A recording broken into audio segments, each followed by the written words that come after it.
साटी दिल मारी हाथ पर हाथ धोके बैठब ना दुआरी राजा हरे माटी के देवलिया में साटी दिल मारी हाथ पर हाथ धोके बैठब ना दुआरी करब रिपोर्ट हम थानावा में जाए करब रिपोर्ट हम थानावा में जाए बेच के जेवर तोहार तेवर मिटाई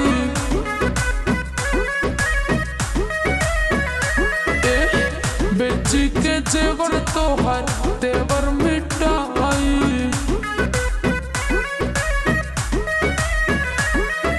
बुझल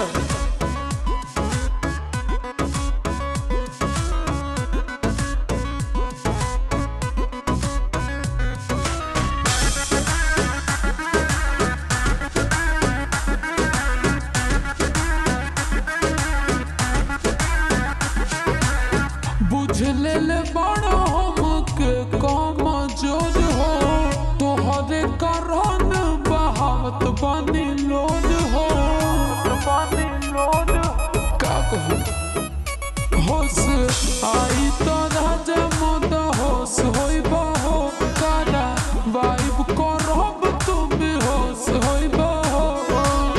खोइले बिना मोब खाना ना बनाई खोइले बिना मोब खाना ना बनाई बेची जे बहुत तोहार तेवर मिटाई सुना ना हाँ बेची जे बहुत तोहार तेवर मिटाई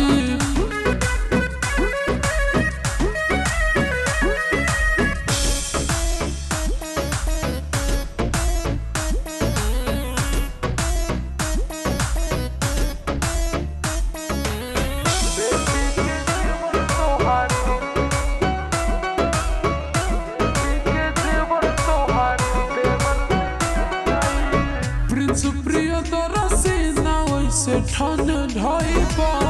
खुली दिमाग जब पुलिस के डंडा खोइबा बुझलो शिवानी तोहके सबक सिखा के मने है सचो मर्द के फर्ज बता के मने है